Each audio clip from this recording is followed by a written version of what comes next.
All right, so let's go ahead and talk a little bit about confined area operations.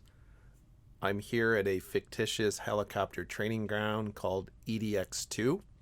That makes it a little bit better, I think, in terms of trying to fly a confined area approach. First things first, whenever you're going into a confined area, the best thing to do is do your homework before you get there, right? A pilot is always supposed to have all available information pertinent to their flight. And if you crash, they might say, well, you didn't do enough planning. The best thing to do if you're going to go into a confined area, if you can do it, is to do some ground reconnaissance. So what does that mean? That means that you go to this location beforehand, you look at any obstacles that are around there, you have a very good idea of the elevation of this place, so you don't have to guess when you're coming in on an approach. And that is the best situation. Now, that's not always possible. And in the cases where it's not possible, it's recommended that you do a high reconnaissance and a low reconnaissance. So what's the high reconnaissance? High reconnaissance, you're trying to determine things like the speed of the wind, where are you going to touch down? Is it suitable? What are going to be your approach and departure paths? What are the obstacles for both the approach and the departure? And what are you going to do if you have some sort of an emergency? What's your out, if you will? A lot of people have different acronyms they like to use for confined operations. I like to use WOPS, and that stands for winds, obstacles, path, in and out, and that includes your escape path if something goes wrong, power, and suitability. So let's go through those one by one. So winds. If you're lucky, there will be some sort of wind direction indicator at your destination. However, that's not always going to be the case. There might not be a windsock right next to it. So what are you going to do? Well, there are a couple things you can do. If there's water nearby, you can look at the ripples on the water and see the direction of the wind from that. There are trees nearby.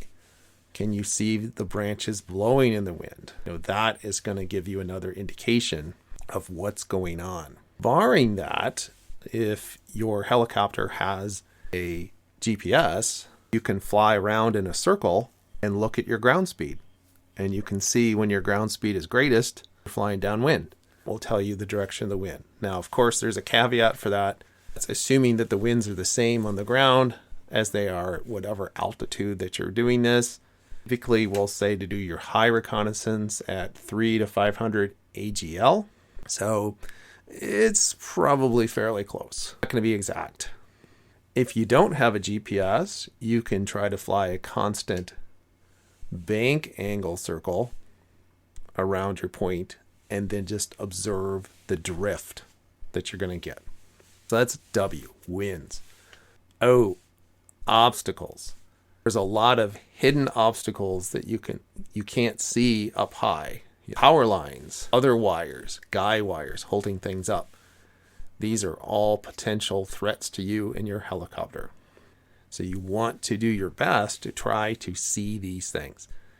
And normally they'll say that if you're at about a 45-degree angle, it is the best for estimating things like the heights of these obstacles and such.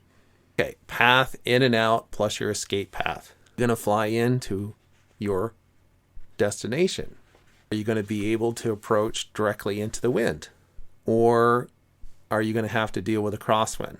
You definitely, if you can at all avoid it, you don't want to land with a tailwind. You may be able to come in with some sort of a crosswind. What's your abort plan? Let's say you're coming in and you're like, ooh, this is not working out. What am I going to do? What is your path back to safety?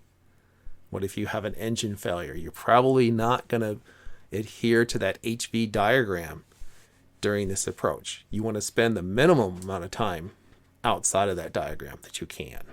Power. Do I have enough power to touch down safely at this destination? Do I have enough power to hover, in other words? How do you know if you have enough power or not? depends on the helicopter you're flying. If you're flying a Schweizer, of course, it's not D-rated in any way, like some other helicopters are, such as the Robinsons, which are D-rated by the pilot. So there's that, but you don't want to get to the bottom of this flight and pull power and figure out you don't have enough. So what can you do to test that? Well, you could try to do an out-of-ground effect hover, say a few hundred feet above your touchdown point. And if you can hover out-of-ground effect at that altitude, you're probably going to be okay with an in-ground effect hover a couple hundred feet lower. So that is a way that you can check for power.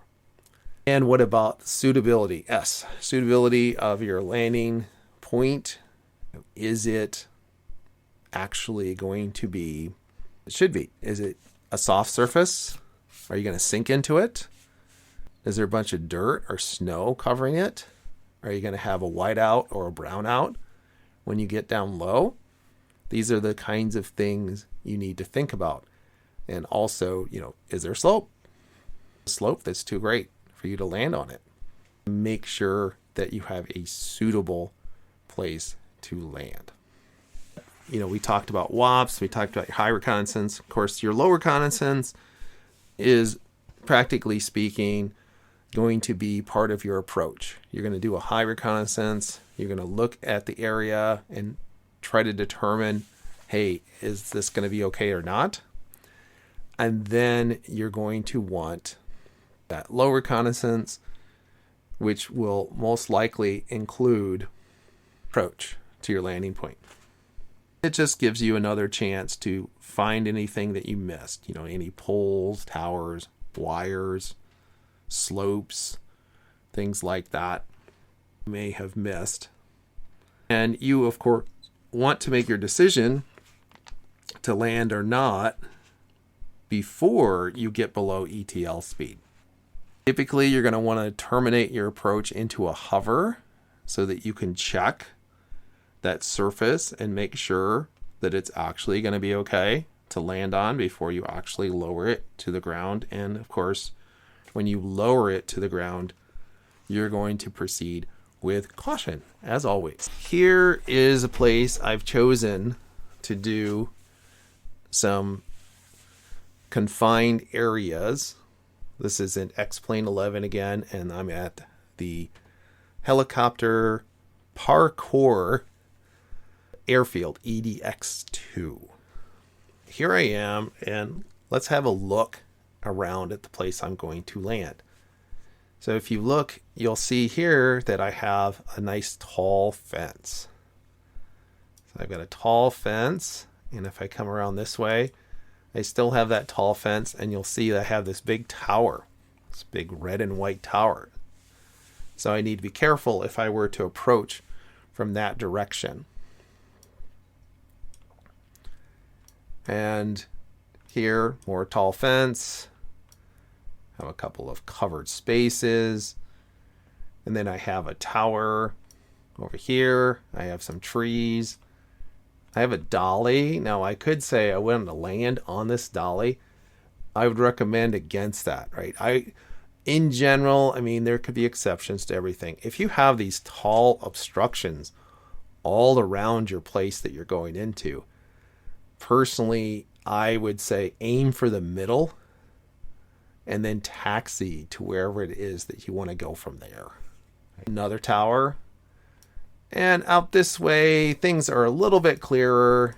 I have a couple of pinnacles that I can do my practice landings on. And there's the rest of this little airfield that I can use for practice. So that is the place that I'm going to come in here and try to do my approach. Okay, so I'm going to do my high reconnaissance here. So what I'm doing in this case is I'm just flying around my point. I'm trying to determine things such as the wind, any obstacles. And this is what I'm seeing. All right, so this is my space from the side. And you'll see that I've got my pinnacles here. And for the purposes of this exercise, I'm going to pretend that this fence also extends into this area. So I'm going to have to make an approach over the fence or over this area where I have multiple towers and the fence, or over these trees, and there's also a tower here. So what does that leave me with? That's essentially going to leave me with pretty much approaching this direction. I mean, I could either approach this direction or approach this direction over my pretend fence, because there are towers on these two sides. So which direction do I want to choose? Well, that can depend on things such as what is the wind doing? And in the case of this helicopter, it does have a GPS, so I might use that in order to determine the direction of the wind. All right, so now I'm looking at our ground speed primarily.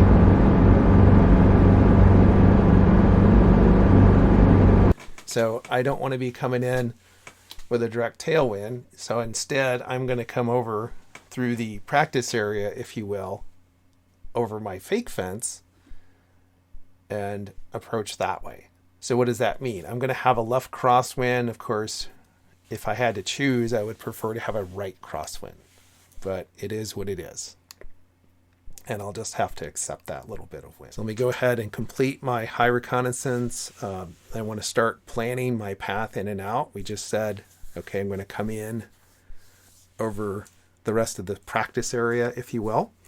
And what's my abort plan? If I have to abort, I will fly out over the other fence, the one that's actually there.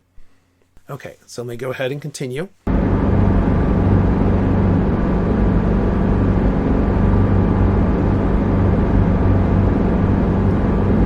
now I'm going to do my high reconnaissance.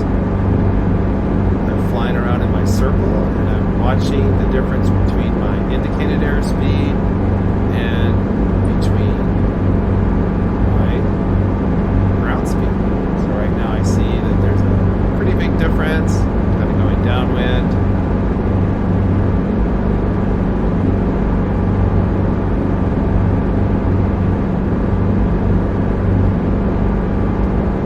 And now there's very little difference, probably crosswind.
I've determined that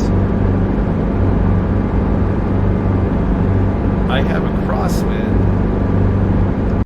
that is exactly opposite to what I would prefer here. I would prefer if the crosswind was from the front, right? I want to land into the wind if I can.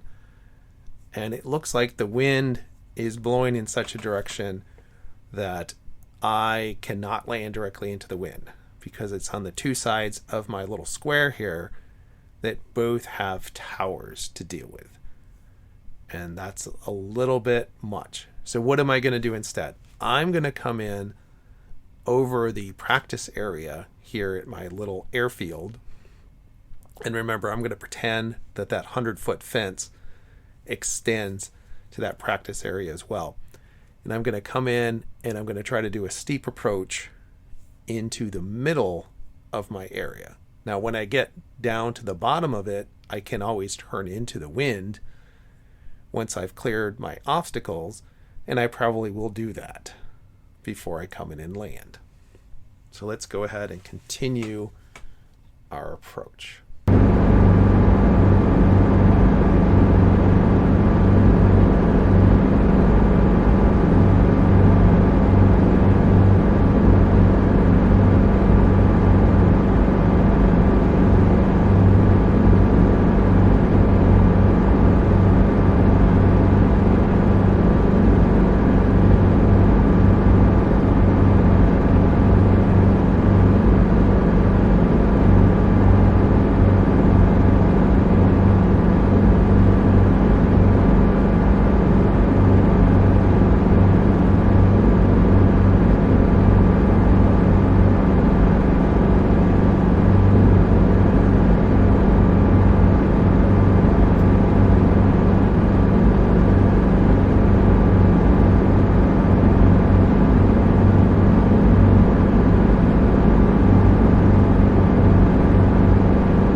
Bit, and we're going to try to show you a better perspective of our reconnaissance. So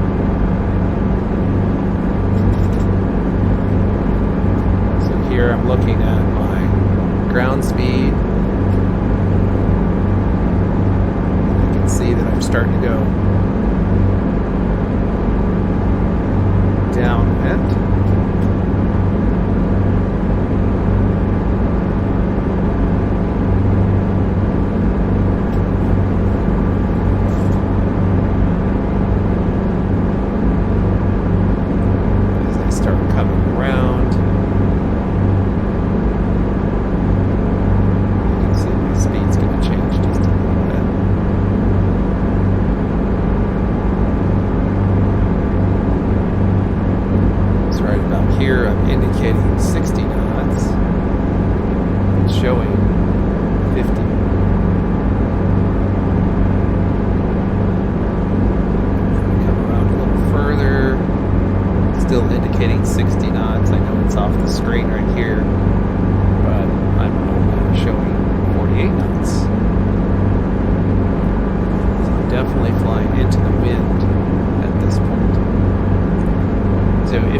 fly this path, it would bring me right over all those trees and between those two towers, which obviously is not something that I want.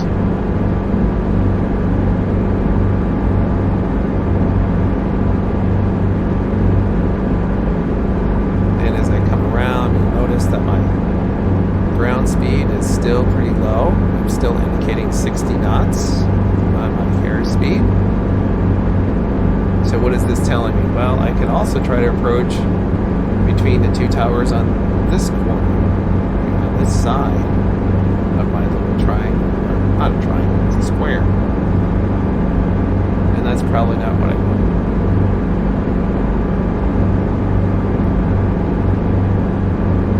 So my options are to come in on the straight in path over that fence, which would be a direct tailwind. Or I can come in over my little practice area here, if you will, and that would give me a better situation. I have a left crosswind, but it could be worse.